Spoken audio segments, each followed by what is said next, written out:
자, 문제 12페이지 11번부터 보시면 되죠. 자, 11번.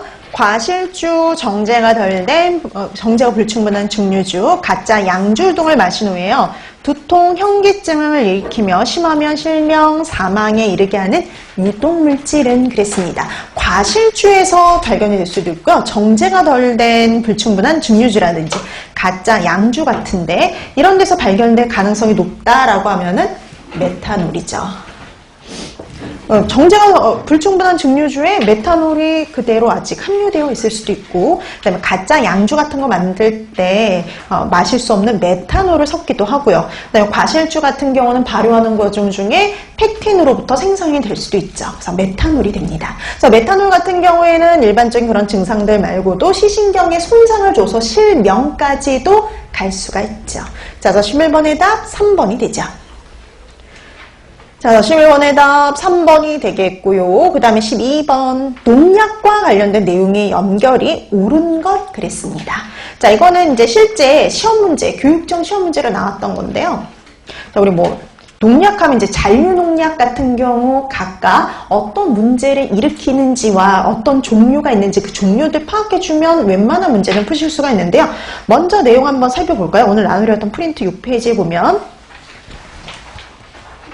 자, 농약을 문제를 일으키는 방법에 따라서 나눠놨는데요. 콜린 에스터라제의 작용을 저해해서 문제가 되는 게 유기인제, 카바메이트제가 있었죠. 근데 이런 유기인제와 카바메이트제는 둘 다 콜린 에스터라제의 작용을 저해해서 체내 아세틸콜린이 축적되기 때문에 문제가 되는데요.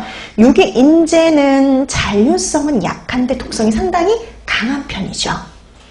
자, 그래서 주로 급성 중독을 일으키는데요. 파라치온, 말라치온, DDVP, 디아치논 이런 것들이 대표적이고요. 그 다음에 카바메이트제는 유기염소제 대용으로 원래 개발은 되었으나 문제를 일으킨 방법은 유기인제하고 유사했었죠. 근데 유기인제와는 달리 가역적이라서요. 속성이 좀 약한 편입니다. 누구보다 약하냐면 유기인제보다요.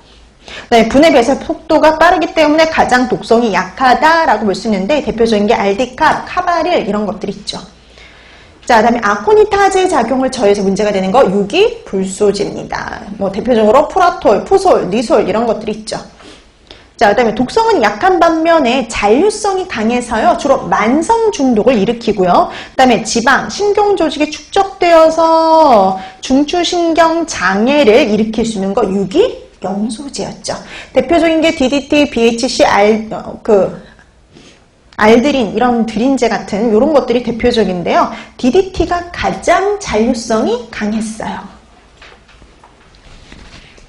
BHC, 알드린보다. 자, 그래서 이렇게 농약은 어떤 문제를 일으키는지와 이제 그 각각의 종류들을 파악하는 게 기본인데 딱 그 기본에 관련된 문제가 바로 12번 문제였습니다.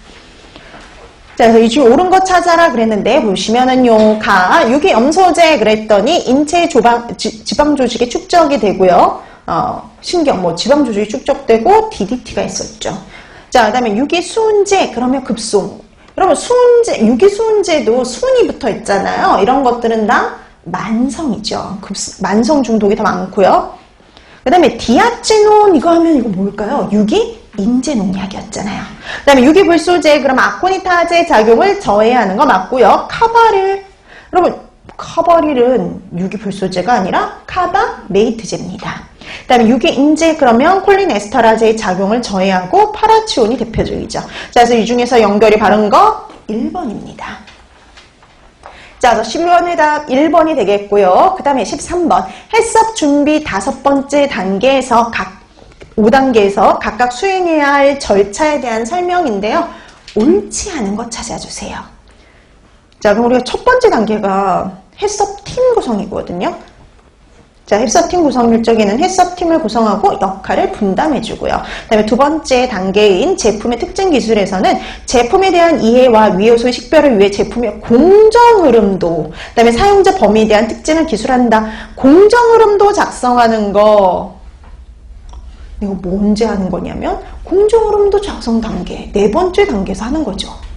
틀린 거 2번이네요. 다음에 세 번째 단계인 제품의 용도 확인 단계에서는 해당 제품의 사용 방법, 대상 소비자를 파악하는 거고요. 마지막 다섯 번째 단계에서는 공정 흐름도를 현장 확인하는 게 있었죠. 자, 그래서 13번에 옳지 않은 거 2번이었습니다. 자, 그래서 13번의 답 2번이었고요. 그 다음 14번 위해 평가와 관련된 문제예요. 자, 그래서